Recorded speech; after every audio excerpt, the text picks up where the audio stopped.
Before we begin, tell us, where in the world are you watching from? Now, let's dive into today's story. Chapter 1, Behind the Curtain. The fluorescent lights of the department store cast harsh shadows as Roger Gordon held his 7-year-old daughter Kate's hand, navigating through the women's clothing section. It was supposed to be a simple Saturday afternoon. Kate needed new school clothes, and Melissa had claimed she was too busy with her book club to come along. "Daddy, I need to try this on," Kate said, holding up a small purple dress. Roger smiled at his daughter, the only pure thing left in his increasingly complicated world. At 35, he'd built Gordon & Associates from nothing into one of the most successful consulting firms in the city. His success had afforded them this comfortable life, but lately, something felt wrong. Melissa had become distant, secretive, always on her phone with hushed conversations that stopped the moment he entered a room. As they approached the fitting rooms, Kate suddenly froze. Her small hand gripped his with surprising strength. "Get into the fitting room now," she whispered urgently, her usual cheerful voice replaced by something Roger had never heard before, fear. Before he could ask what was wrong, Kate pushed him toward an empty fitting room and jumped in after him, pulling the curtains shut. In the cramped space, she pressed her finger to her lips and pointed toward a gap in the curtain. "Don't make a sound. Look through the gap," she whispered in his ear. Roger's blood turned to ice as he peered through the small opening. There, not 15 feet away, stood his wife Melissa in an intimate embrace with Jeremy Torres, his business partner, his best friend since college, the man who'd been the best man at their wedding 8 years ago. But it wasn't just the affair that made Roger's jaw clench. He could hear their conversation clearly. "The insurance policy is worth $3 million, Melissa was saying, her manicured fingers tracing Jeremy's chest. "Once Roger has his accident, we'll wait 6 months, then we can be together openly." Jeremy's laugh was cold. "Your husband always was too trusting. He still doesn't suspect I've been funneling clients to my side company. When he's gone, I'll have full control of the firm." "What about Kate?" Melissa asked, and Roger's heart stopped. "Boarding school in Switzerland. She'll be out of our hair, and the trust fund will keep her comfortable. She's not really a problem." Roger felt Kate's small body trembling against him. His 7-year-old daughter had just heard her mother and his best friend casually discussing his murder and her own abandonment. The rage that filled him was unlike anything he'd ever experienced, cold, calculating, and absolute. "We should go," Jeremy said. "I told him I was meeting the Henderson account today, and I'm supposed to be at book club," Melissa replied with a laugh. Poor Roger, working so hard while we plan his future. They kissed again before separating, each leaving in different directions. Roger remained frozen in the fitting room, his mind already beginning to process what he'd heard. These weren't just cheaters. They were conspirators planning his death and his daughter's exile. Kate looked up at him with tears in her eyes. "Daddy, what did they mean?" Roger knelt down and pulled his daughter close, his voice steady despite the storm raging inside him. "Don't worry, sweetheart. Daddy's going to take care of everything." But as he spoke those words, Roger Gordon was already transforming. The trusting husband and loyal friend was dying, replaced by something far more dangerous. Jeremy and Melissa had made a critical error. They'd underestimated the man they were trying to destroy, and they'd done it in front of his daughter. That was unforgivable. Chapter 2, The Hunter Awakens. The drive home was silent, except for the soft music playing on the radio. Kate sat in her booster seat, clutching the purple dress she'd wanted to try on but never did. Roger's hands gripped the steering wheel with white knuckles as his mind raced through the implications of what they'd witnessed. $3 million insurance policy. He'd signed those papers 6 months ago when Jeremy had suggested they both increase their coverage as successful business owners. How convenient. "Daddy," Kate's small voice broke through his thoughts. "Yes, sweetheart. Are you going to tell Mommy what we heard?" Roger caught her eyes in the rearview mirror. His daughter was intelligent beyond her years, and she deserved honesty to a point. "No, Kate. We're going to keep this our secret for now. Can you do that for Daddy?" She nodded solemnly. "Will you protect us?" The question hit him like a physical blow. This 7-year-old was asking if he could protect them from her own mother. "Always," he said, and meant it with every fiber of his being. When they arrived home, Their house in the upscale neighborhood looked the same, but everything had changed. The white colonial with its perfectly manicured lawn now felt like a stage set for an elaborate deception. Melissa's car was in the driveway. "Remember," Roger whispered to Kate as they walked to the front door, "this is our secret." Inside, Melissa was in the kitchen, wearing the same outfit she'd had on at the store, preparing dinner as if she'd been home all afternoon. "How was shopping?" she asked without looking up, her voice carrying its usual warm tone that Roger now recognized as completely artificial. "Good." Kate found a dress she likes. Roger set the shopping bag on the counter, studying his wife's face. 8 years of marriage, and he was realizing he'd never truly known her at all. Melissa was undeniably beautiful. Blonde hair, green eyes, the kind of looks that turned heads in restaurants.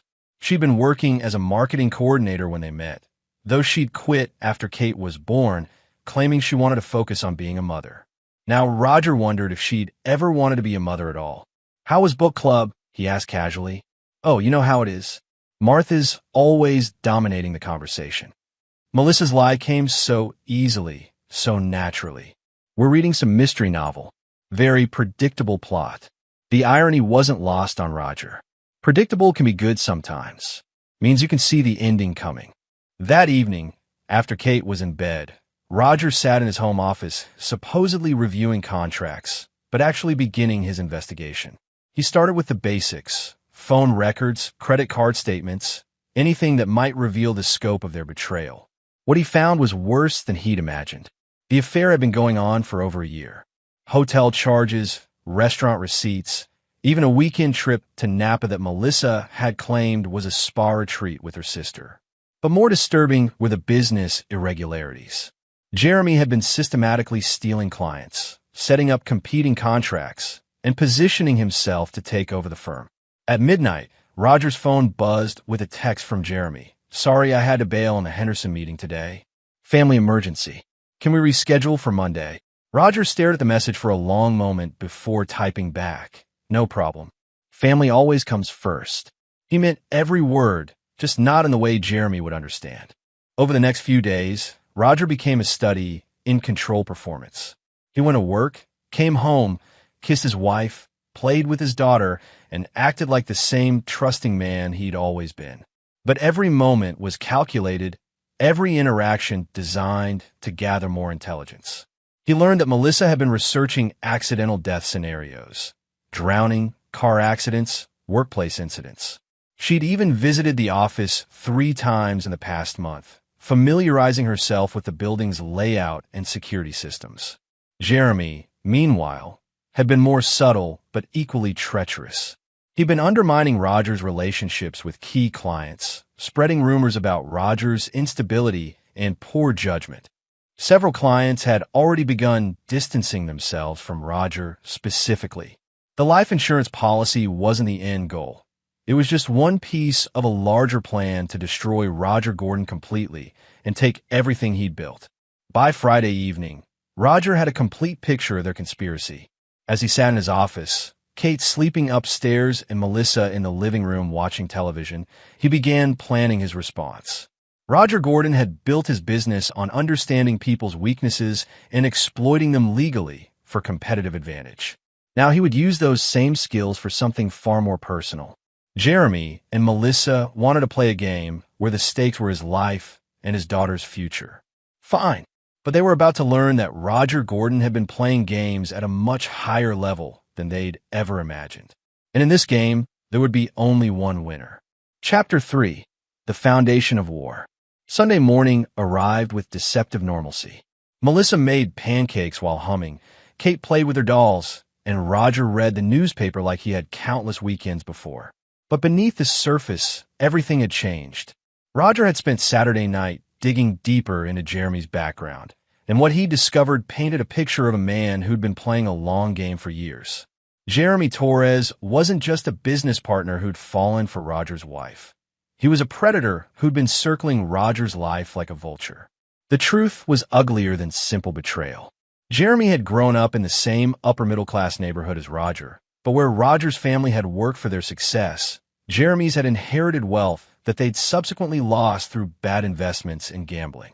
By college, Jeremy had been reduced to accepting charity, including the scholarship that brought him to the same business school where he'd met Roger. Jeremy had always resented Roger's natural success, the way opportunities seemed to fall into his lap, the respect he commanded without effort. When Roger had offered him a partnership in the consulting firm, Jeremy had seen it not as friendship, but as his chance to finally claim what he felt he deserved. The affair with Melissa hadn't been passion. It had been recruitment. Roger discovered that Jeremy had specifically targeted Melissa, learning her routines, her insecurities, her dreams of a more luxurious lifestyle. He'd seduced her not because he loved her, but because she was the perfect weapon against Roger. The insurance plan was just the finale of a systematic destruction that had been going on for 2 years. "Daddy, you're squeezing your coffee cup really hard," Kate observed from across the breakfast table. Roger relaxed his grip and smiled at his daughter. "Sorry, sweetheart. Daddy was just thinking about work." "Is work bad?" she asked innocently. "Sometimes people at work aren't who they pretend to be," Roger said, glancing meaningfully at Melissa, who continued buttering her pancakes without reaction. What Melissa didn't know was that her husband had been quietly investigating her background as well. The perfect wife and mother image she presented had its own dark secrets. Melissa Lawson, before she'd become Melissa Gordon, had a history of targeting successful men. Her first marriage at 21 had lasted exactly long enough to claim half of a tech entrepreneur's startup money in the divorce. Her second relationship had ended when her boyfriend's family business mysteriously burned down just after she'd been added to his insurance policy as a beneficiary. She'd never been charged with anything, but the pattern was clear. Melissa was a professional predator, and Roger had been her biggest catch yet. The realization should have devastated him, but instead, it clarified everything. This wasn't about love gone wrong or friendship betrayed. This was war, and it had been declared on him years ago without his knowledge. "I need to run to the office for a few hours," Roger announced, finishing his coffee. "Kate, want to come help Daddy with some filing?" Kate brightened immediately. She loved visiting the office on weekends, playing with the copy machine, and organizing paperclips while Roger worked. "Can't she stay home with me?" Melissa asked. "We could have a girls' day. She's been looking forward to office time," Roger replied smoothly. "Besides, you mentioned wanting to catch up on your reading." 20 minutes later, Roger and Kate were alone in his office building.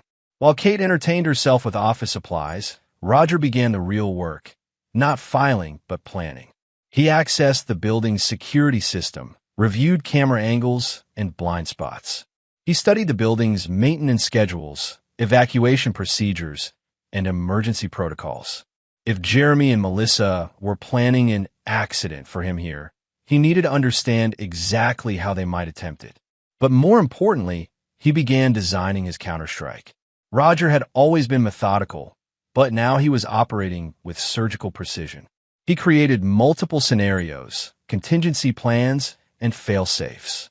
This wouldn't be about simply exposing their plot.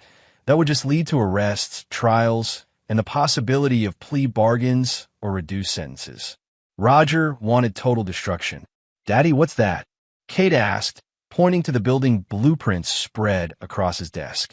"It's like a map of our building, sweetheart.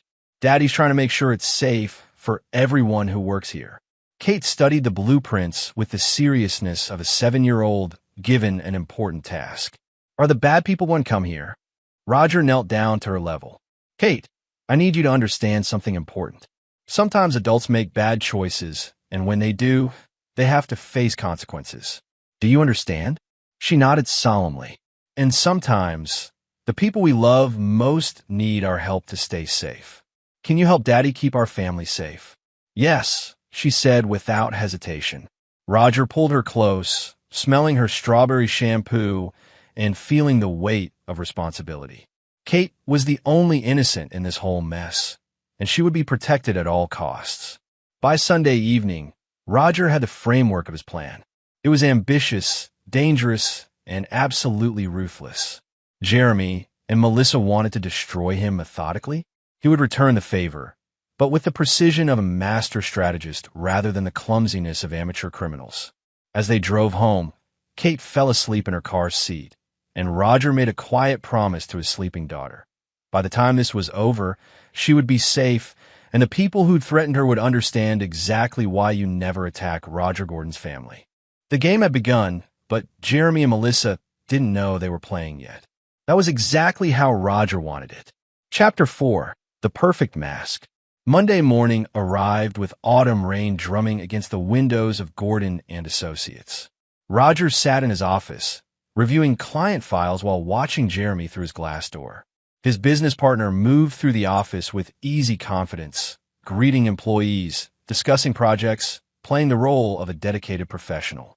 If Roger hadn't witnessed the conversation in the store, he would never have suspected the man plotting his death was sitting 20 feet away, sipping coffee and reviewing quarterly reports. Jeremy appeared in his doorway, wearing the same friendly smile he'd worn for 8 years. Got a minute to discuss the Morrison account? Of course. Roger gestured to the chair across from his desk, studying Jeremy's face for any sign of the monster beneath the mask.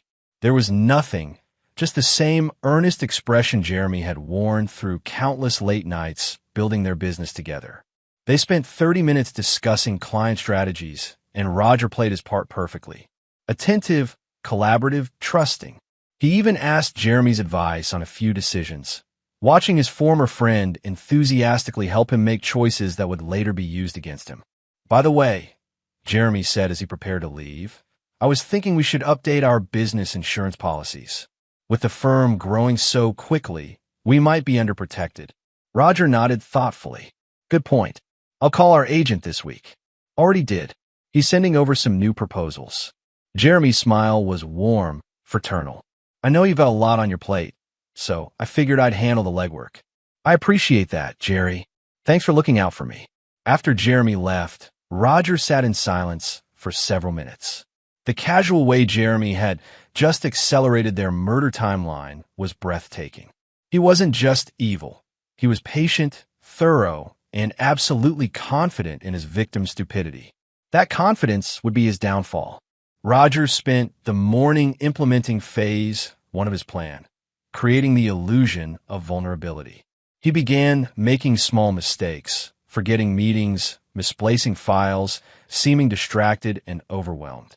Nothing dramatic, just enough to support Jeremy's narrative about Roger's declining competence. At lunch, he met with 3 key clients at separate times, each conversation carefully orchestrated. With Henderson Industries, he expressed concerns about the firm's future direction. With Coastal Shipping, he mentioned being tired and considering early retirement. With Metropolitan Bank, he hinted at family pressures affecting his judgment. To each client, he made it clear that Jeremy Torres was his most trusted partner and would be handling more of their account personally going forward. By the end of the week, word would spread through their professional network that Roger Gordon was burning out, possibly having personal problems, and that Jeremy Torres was quietly stepping up to maintain continuity for clients. It was exactly the narrative Jeremy had been building, but now Roger was accelerating it under his own control. That evening, Roger arrived home to find Melissa in an unusually good mood. She'd prepared his favorite dinner, grilled salmon with roasted vegetables, and opened a bottle of expensive wine. "What's the occasion?" he asked, kissing her cheek and inhaling the perfume that had once driven him wild but now made his skin crawl. "Can't a wife make a special dinner for her hard-working husband?" Melissa's smile was radiant, and Roger realized she was celebrating. Something had happened today that had moved their plan forward. Over dinner, she asked casual questions about his work stress, his partnership with Jeremy, whether he'd been having trouble sleeping. Each question was designed to gauge his mental state, to confirm that their psychological warfare was working. Roger played along perfectly, admitting to feeling overwhelmed, questioning some of his business decisions, even mentioning that he'd been having strange dreams. "Maybe you should take a vacation," Melissa suggested. "Just you and me. Kate could stay with my sister for a week." The suggestion sent ice through Roger's veins. Getting him alone, away from witnesses, would make their accident much easier to arrange. And separating him from Kate would ensure she couldn't inadvertently interfere with her plans. "That sounds wonderful," he said, reaching across the table to squeeze her hand. "You always know exactly what I need." Melissa's smile was triumphant, and Roger realized she thought she was manipulating him perfectly. In her mind, she was playing a brilliant game, gradually weakening her target before delivering the killing blow. After Kate was in bed, Roger retreated to his home office while Melissa took a bath. He had 30 minutes to make progress on the next phase of his plan before she became suspicious of his absence. He pulled up the security camera footage from Jeremy's apartment building, a system he'd hacked into over the weekend using skills from his corporate espionage consulting work. For the past week, he'd been tracking Jeremy's movements, learning his routines, mapping his vulnerabilities. What he discovered was a man growing increasingly reckless. Jeremy's confidence in their plan was making him sloppy. He'd been meeting with Melissa in broad daylight, making phone calls from his office, even researching accident scenarios on his work computer.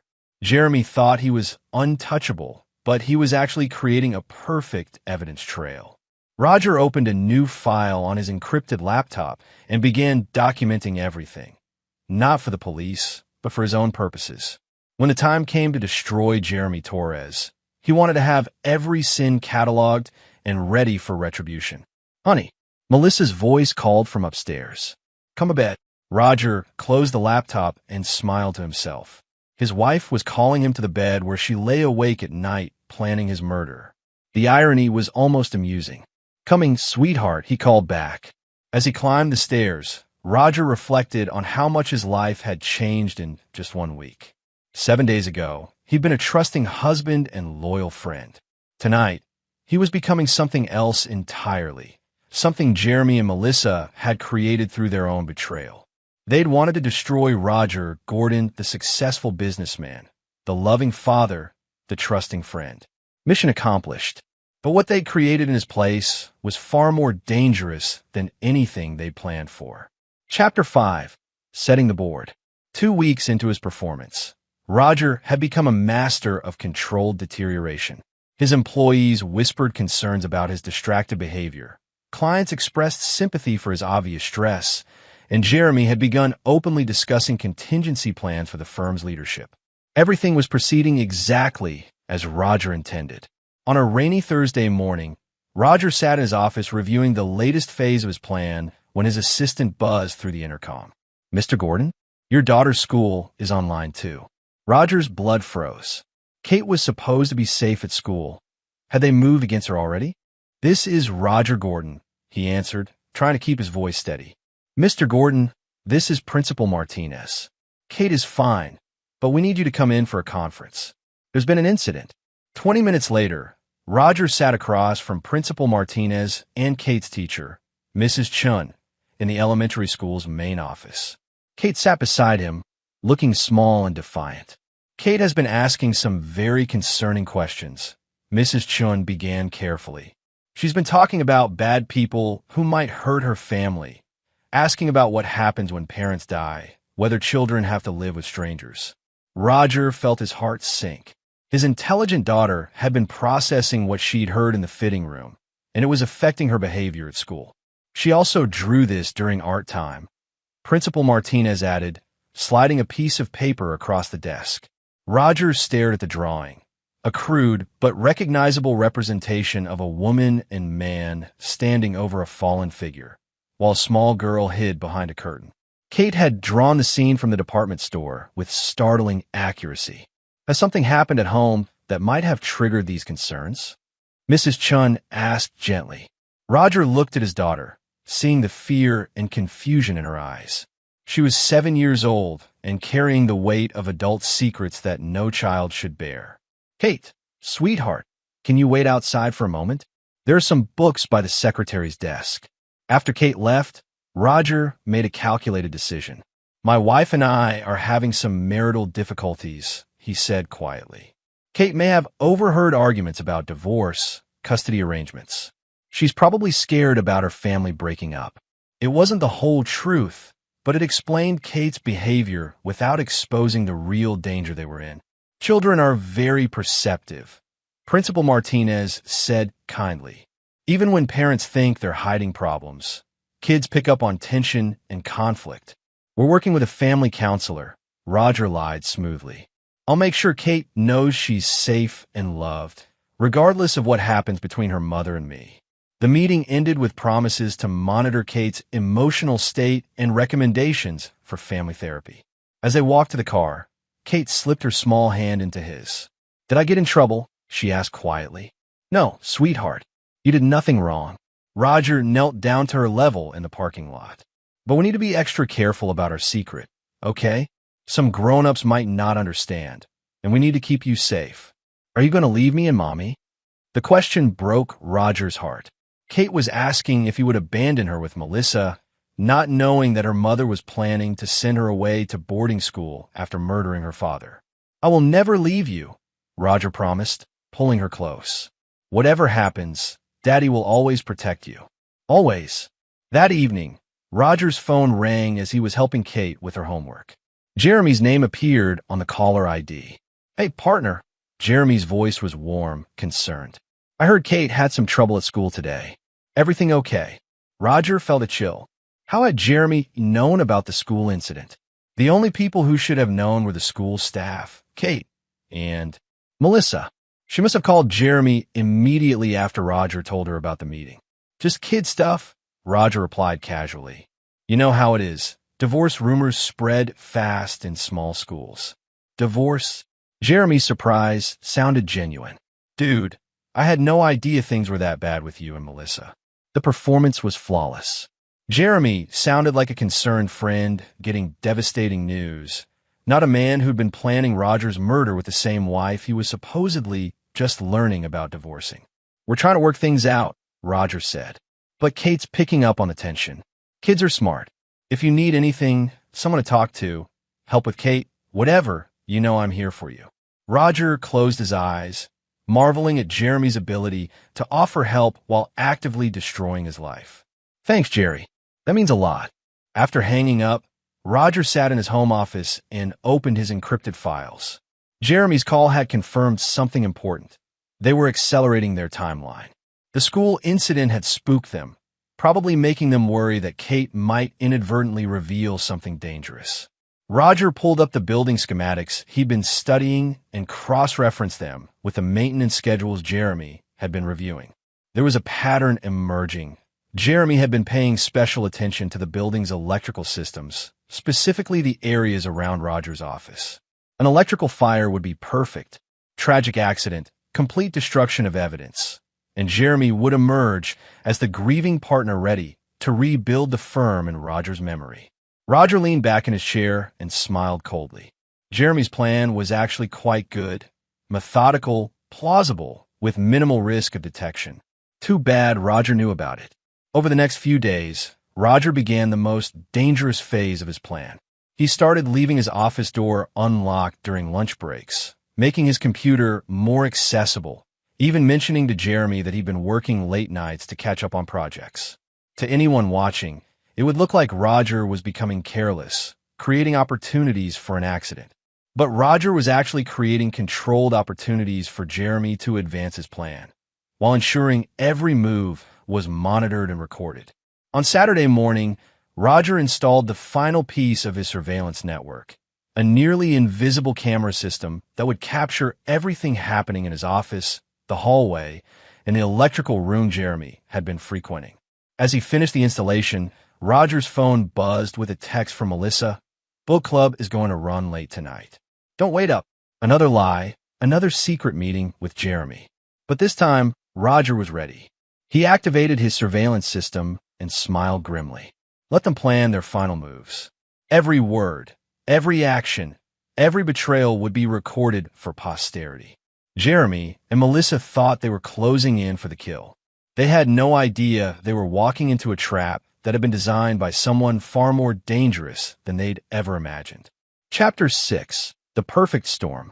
The following Monday brought news that made Jeremy's eyes light up with barely concealed excitement. The building's electrical system was scheduled for maintenance upgrades starting Wednesday, requiring after-hours work when the building would be mostly empty. "Guess I'll be working from home Wednesday night," Roger mentioned casually during their morning partner meeting. "Actually," Jeremy said quickly, I was thinking we should both be here to oversee the work. You know how contractors can be. One mistake could damage our servers." Roger nodded thoughtfully. "Good point. I'll plan to stay late." The trap was set. That evening, Roger made his final preparations. He'd spent weeks documenting Jeremy and Melissa's conspiracy, gathering evidence, and preparing contingencies. Tonight, he would implement the last phase of his counter-operation. Kate was staying at her friend Emma's house for a sleepover, arranged by Melissa, who'd claimed she wanted to surprise Daddy with a romantic evening. The irony was perfect. Melissa thought she was clearing the house for Roger's final night alive, but she was actually ensuring Kate's safety while Roger destroyed her world. At dinner, Melissa was glowing with anticipation. She'd prepared another elaborate meal, opened expensive wine, and kept touching Roger's hand with fake affection. "You seem different lately," she said, studying his face. "More relaxed, somehow." "I've been thinking about what you said, about taking that vacation," Roger replied. "Maybe you're right. Maybe I've been pushing too hard." Melissa's smile was radiant. In her mind, she was looking at a man who'd accepted his fate, who was ready to stop fighting and let events unfold naturally. "I love you," she said, and Roger marveled at how easily the lie came to her lips. "I love you too," he replied, and meant it in his own way. He loved the memory of who he'd thought she was, loved the lessons she'd taught him about human nature, loved the motivation she'd given him to become something stronger.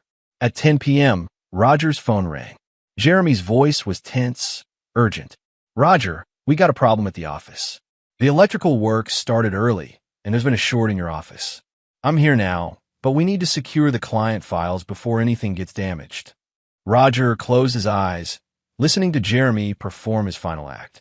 The concern was perfect, the urgency compelling. If Roger had been the trusting fool they thought he was, he'd be rushing to the office right now to meet his death. "I'll be right there," Roger said. "Be careful driving. This rain is getting heavy." Roger hung up and looked at Melissa, who was trying to hide her excitement behind a mask of concern. "Office emergency," he explained. "Electrical problems."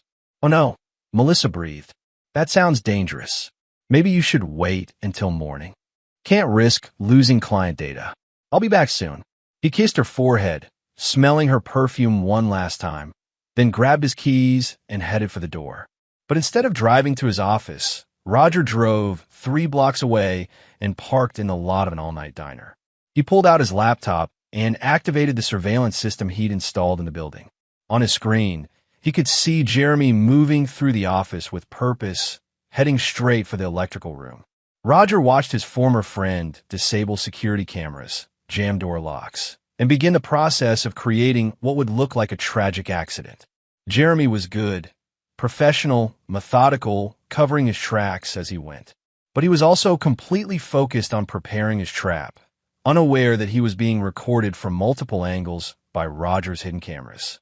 At 10:47 p.m., Jeremy's phone rang. Roger couldn't hear the conversation, but he could see Jeremy nodding, checking his watch, making final adjustments to his preparations. The call had to be from Melissa, confirming that Roger was en route. Roger waited until 11:15, letting Jeremy sweat as his victim failed to arrive on schedule. Then he sent a carefully crafted text, "Storm getting worse. Taking shelter at truck stop. We'll try to get there soon." Through his cameras, Roger watched Jeremy's visible relief.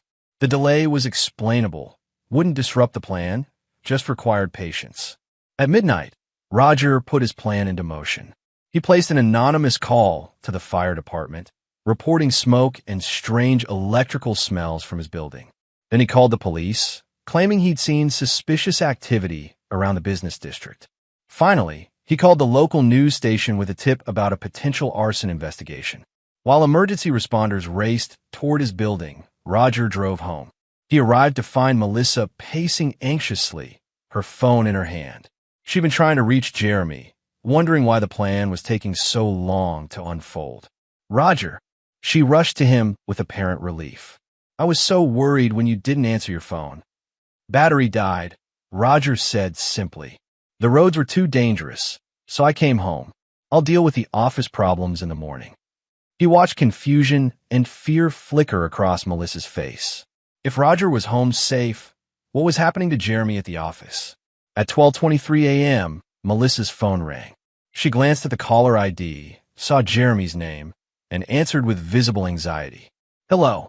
Her voice was carefully neutral, but Roger could see panic in her eyes. "Mrs. Gordon?" The voice on the other end wasn't Jeremy. It was a police officer. "This is Detective Paula Patrick with the Metro Police. We need to speak with you about Jeremy Torres." Roger watched his wife's face go white as she realized Jeremy had been caught, arrested, exposed. Her carefully planned perfect crime had somehow become a disaster. I don't understand," she stammered. "What's happened?" "Mr. Torres was arrested tonight for attempted arson and conspiracy. He's made some very serious allegations involving you and your husband. We'll need you to come in for questioning." As Melissa began to hyperventilate, Roger put his arm around her shoulders in a gesture of support that she couldn't see was actually a restraint. "Don't worry, sweetheart," he said softly. "I'm sure we can clear this all up." But Roger knew there would be no clearing up. Jeremy had been caught red-handed with enough evidence to convict him of attempted murder.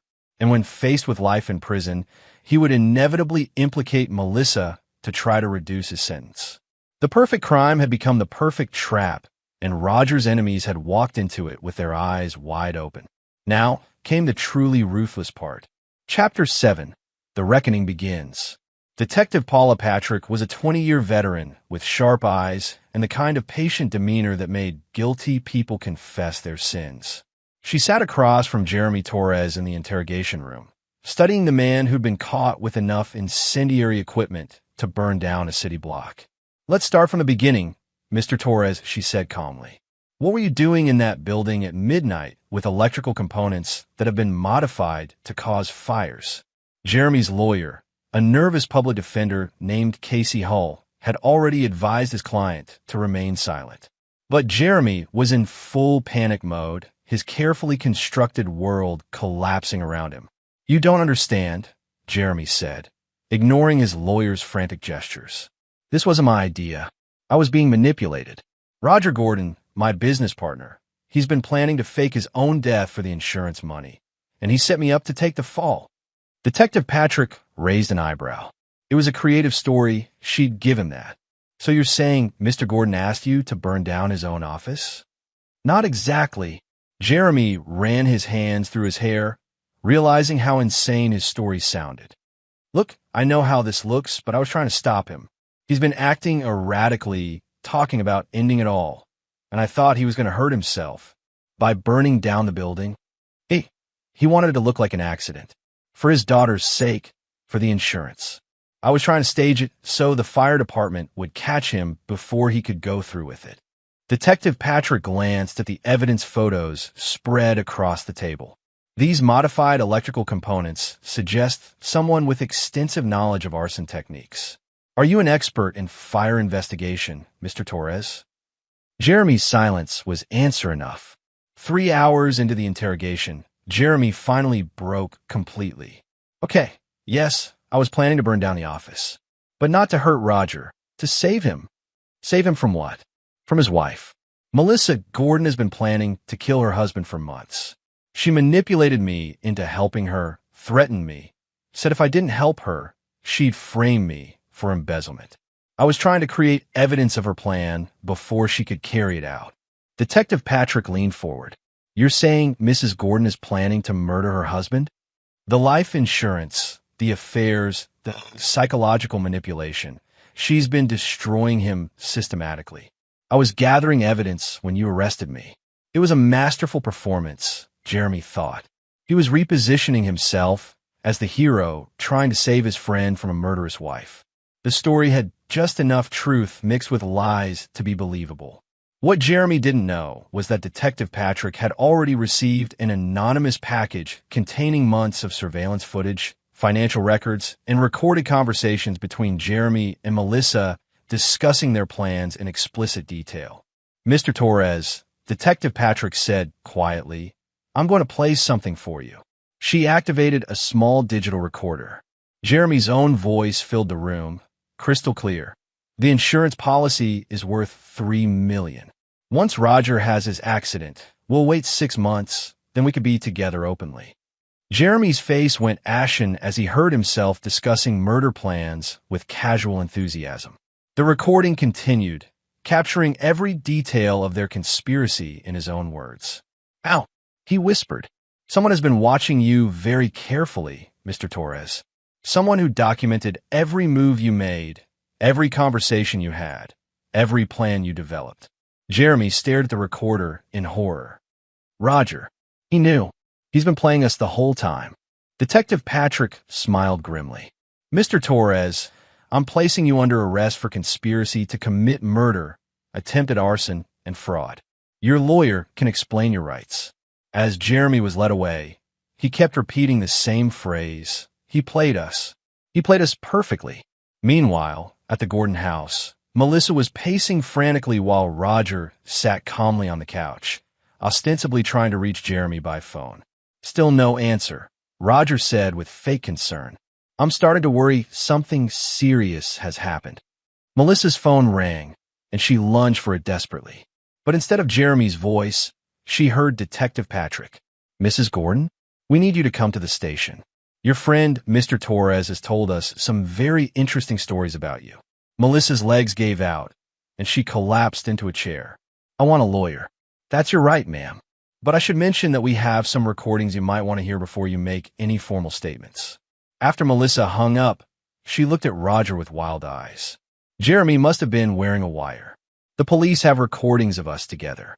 Roger's expression was perfectly shocked. "Recordings of what?" "Melissa, what aren't you telling me?" Melissa tried to think of a story, any story that might explain away whatever evidence Jeremy had provided. "Jeremy's been blackmailing me. He said he loved me, threatened to destroy our marriage if I didn't meet with him. I was trying to protect our family." "Blackmail?" Roger's voice was hurt, confused. "Why didn't you tell me? We could have gone to the police together." Melissa realized she was trapped. Whatever Jeremy had told the police, whatever evidence they had, she was already implicated. Her only hope was to convince Roger that she was a victim too. "I was scared," she whispered. "Jeremy said he would ruin your business, destroy everything we'd built. I thought I could handle it myself." Roger knelt beside her chair and took her hands gently. "Sweetheart, we'll get through this.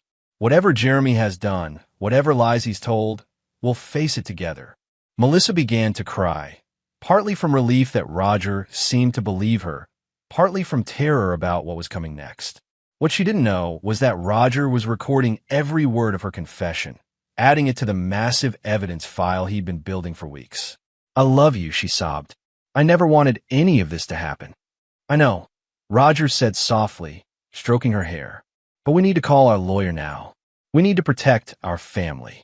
As Melissa cried against his shoulder, Roger smiled coldly over her head. Jeremy was in custody, facing life in prison. Melissa was about to be arrested and charged with conspiracy to commit murder. But Roger wasn't finished. The real revenge was just beginning. Chapter 8. No Mercy. The next morning brought a media circus that transformed the quiet suburban neighborhood into a war zone of satellite trucks and reporters. News crews camped outside the Gordon house, drawn by the salacious story of a successful businessman whose wife and business partner had conspired to murder him. Roger stood at his living room window, watching reporters practice their opening lines for the morning broadcasts. Kate had been safely transported to his sister's house before dawn, protected from the chaos that was about to engulf their world. "They're calling it the perfect marriage murder plot," Melissa said flatly from the kitchen table, where she sat surrounded by legal documents. Her lawyer, Alan Hastings, was an expensive criminal defense attorney who specialized in high-profile cases. "Mrs. Gordon," Hastings said carefully, "the evidence against you is substantial. The recordings, the financial records, the surveillance footage, the prosecution has built a very strong case." Melissa looked at Roger desperately. "You believe me, don't you? You know I would never hurt you." Roger sat beside her and took her hand. To any observer, he looked like a devoted husband standing by his wife in her darkest hour. "I believe you were manipulated," he said gently. "Jeremy took advantage of your kindness, your trust. But we need to understand exactly what evidence the police think they have. What Roger knew, and Melissa didn't, was that the evidence wasn't just substantial, it was overwhelming. Because Roger had provided all of it. Over the past month, he'd systematically documented every aspect of their conspiracy. The hotel receipts, the phone records, the insurance paperwork. Everything had been carefully preserved and annotated. But more damning were the recordings Roger had made of Jeremy and Melissa's conversations, captured by surveillance equipment they'd never suspected. "There's something else," Hastings said reluctantly. "Mr. Torres is claiming that you were the mastermind of the entire plot. He's saying you seduced him, manipulated him, and threatened him with false embezzlement charges if he didn't cooperate." Melissa's face went white. "That's not true. Jeremy approached me. He said Roger was planning to leave me, that he wanted to help me secure my future." "Can you prove that?" Hastings asked. Melissa fell silent, realizing that her word against Jeremy's wouldn't be enough. Roger squeezed her hand supportively. "We'll figure this out, sweetheart. The truth always comes out." But Roger knew the truth had already come out, carefully, methodically, and exactly as he'd planned. That afternoon, Detective Patrick arrived with a warrant for Melissa's arrest. Roger held his wife as she cried, whispering reassurances while she was handcuffed and led away. "I'll call the lawyer," he promised. "I'll get you the best defense money can buy." And he meant it. Roger wanted Melissa to have excellent legal representation because he wanted her trial to be thorough, public, and devastating. He wanted every detail of her betrayal exposed, every lie dissected, every manipulation revealed.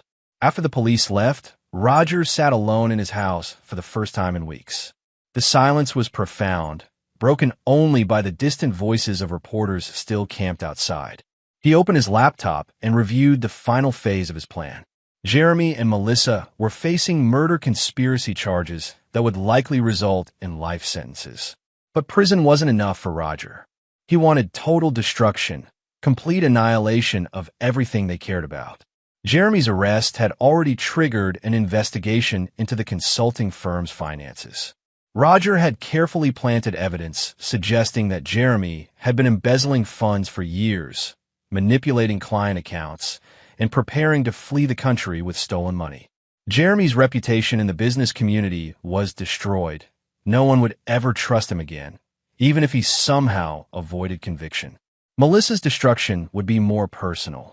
Roger had discovered that her parents, who lived in a retirement community in Florida, had no idea their daughter was capable of murder. Her sister, a teacher in Colorado, had been horrified to learn about the charges. Melissa's entire family network was collapsing as people distanced themselves from the scandal. But Roger wasn't finished. He'd also discovered that both Jeremy and Melissa had hidden assets they'd been planning to use after his death. Money moved to offshore accounts, property purchased under false names, investments made in preparation for their new life together. Roger had systematically exposed every hidden asset to the IRS, triggering tax fraud investigations that would result in additional criminal charges. Even if they somehow beat the murder conspiracy charges, they'd still face federal tax evasion prosecutions. There would be no escape, no plea bargains, no reduced sentences. Roger had ensured that Jeremy and Melissa would spend the rest of their lives paying for their betrayal. As evening fell, Roger's sister Evelyn called to check on him. "How are you holding up?" she asked gently. "I'm surviving," Roger replied. "It's hard to believe people I trusted could do something like this. Kate's asking about you. She doesn't understand why Mommy can't come home." Roger closed his eyes. His daughter was the only innocent victim in this whole mess, and protecting her from the full truth would be his greatest challenge. Tell her Mommy made some bad choices and has to go away for a while. Tell her Daddy loves her and will never let anything bad happen to her. "Roger, what happens now? With custody, with Kate's future?" Roger had already consulted family law attorneys, prepared guardianship documents, and established trust funds. Kate would be financially secure for the rest of her life, and she would never have to see Melissa again unless she chose to. "Kate will be fine," Roger said quietly. "I'll make sure she's protected from all of this." After hanging up, Roger walked through his empty house, remembering the life he'd thought he was living just weeks ago. The man who'd trusted Jeremy and loved Melissa was gone, replaced by someone harder, colder, infinitely more dangerous. Jeremy and Melissa had wanted to destroy Roger Gordon, the trusting husband and loyal friend. Mission accomplished, but they created something far worse in his place. A man who understood that mercy was weakness, that forgiveness was stupidity, and that some betrayals demanded absolute retribution. Tomorrow, the trials would begin, and Roger would be there for every moment, watching his enemies face the consequences of their choices. They'd taught him that the world was full of predators who viewed kindness as vulnerability. He'd learned the lesson well. Chapter 9. Scorched Earth. 6 months later, the trials were over. Jeremy Torres had been sentenced to life in prison without the possibility of parole for conspiracy to commit murder, attempted arson, and fraud. He tried to claim mental illness, temporary insanity, manipulation by Melissa, every defense his lawyers could devise. None of it worked. The evidence was too overwhelming, the premeditation too clear, the intent too obvious. Melissa Gordon received the same sentence. Her trial had been even more devastating, as prosecutors painted her as the true mastermind who'd seduced Jeremy into murder for insurance money. Her lawyers' attempts to portray her as another victim had crumbled under the weight of surveillance footage, showing her researching accident scenarios and discussing Kate's boarding school arrangements. Roger had attended every day of both trials, sitting in the front row, his face a mask of sorrowful dignity. To the media and public, he was the perfect victim, a successful man who trusted the wrong people and nearly paid with his life. He gave measured interviews about forgiveness and moving forward, about protecting his daughter from the trauma of betrayal. But there was more to his revenge than prison sentences. The Gordon house sat empty now, listed for sale as part of the divorce proceedings. Roger had moved with Kate to a new city, a fresh start where his daughter could grow up without the shadow of her mother's crimes. Kate, now 8, was thriving in her new school. She'd been through extensive therapy to process what she'd witnessed, and while she still had nightmares occasionally, she was beginning to heal. She rarely asked about Melissa anymore, accepting Roger's explanation that some people make choices that hurt their families and have to face consequences. Jeremy's family had disowned him completely. His parents, wealthy retirees who'd already been embarrassed by their son's failures, publicly denounced him and changed their wills to remove any mention of his name. His sister, a respected physician, had moved across the country to escape the scandal. Melissa's family had been equally devastated. Her parents had sold their retirement home and moved to a small town where no one knew their name. Her sister had lost her teaching job when parents complained about having a murderer's relative working with their children. But Roger's revenge went deeper than public humiliation. He discovered that Jeremy had a teenage son from a previous relationship, a boy named Benjamin who'd been planning to attend college on his father's financial support. Roger had anonymously established a scholarship fund for the boy, ensuring he could get his education despite his father's crimes. The scholarship came with one condition. Benjamin had to legally change his last name, severing all connection to the Torres family. For Melissa's elderly parents, Roger had arranged for their medical debts to be mysteriously paid off by an anonymous benefactor, while simultaneously ensuring they received detailed reports about their daughter's prison conditions. They would spend their remaining years grateful for unexpected financial relief while knowing exactly what their daughter had become. Every act of apparent kindness was actually another twist of a knife, a reminder that Roger Gordon's reach extended far beyond prison walls. On a cold February evening, Roger sat in his new office overlooking the city skyline. His consulting firm had been rebuilt from scratch, larger and more successful than before. The publicity from the trials had paradoxically brought him more business. Clients were drawn to the man who'd survived such dramatic betrayal and emerged stronger.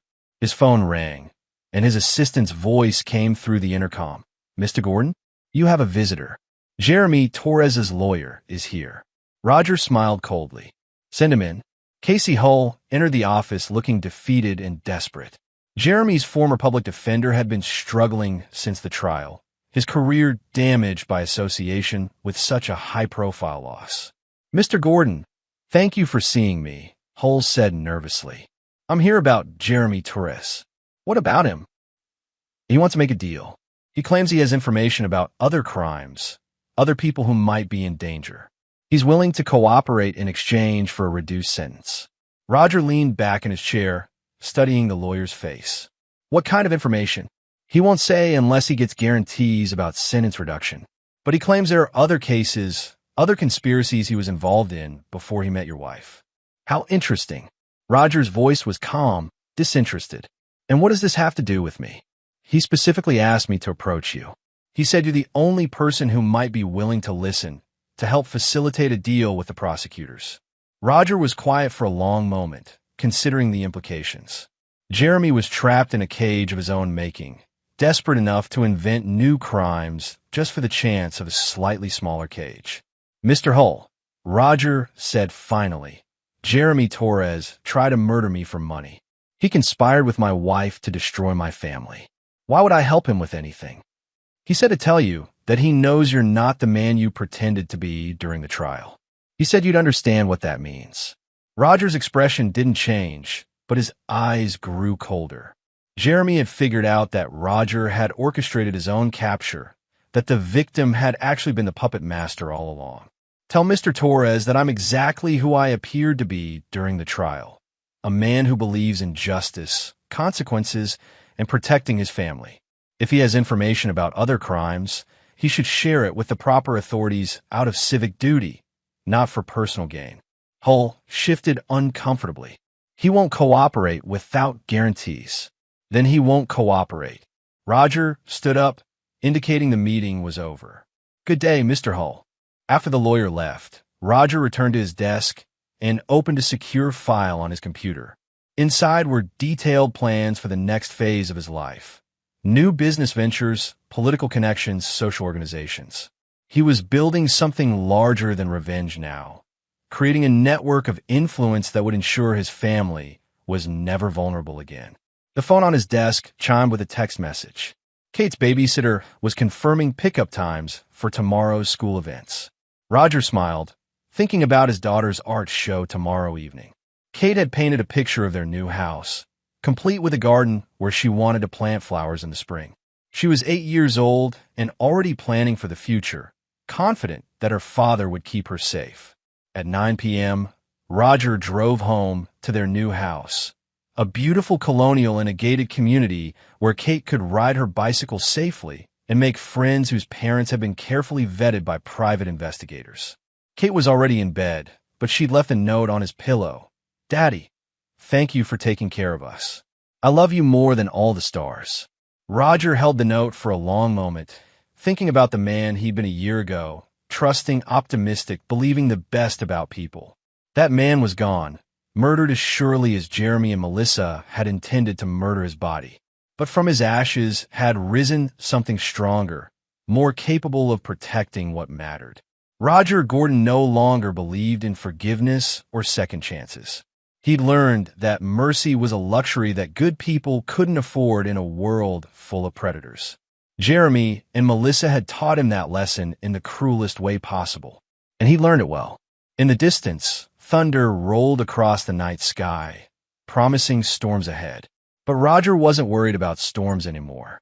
He'd become the storm, and his enemies had learned too late that some tempests show no mercy, grant no quarter, and leave nothing but devastation in their wake. Roger Gordon had become exactly what the world had forced him to become: unforgiving, uncompromising, and utterly ruthless in protecting what was his. Jeremy and Melissa had wanted to destroy his life. Instead, they'd forged him into something far more dangerous than they'd ever imagined. The old Roger Gordon was dead. What remained was infinitely more formidable. And there you have it. Another story comes to an end. What did you think? I'd love to hear your thoughts in the comments below. If you enjoy this story, consider joining our community by subscribing. It means the world to us. For more stories like this one, check out the recommended videos on screen. And I'll see you there.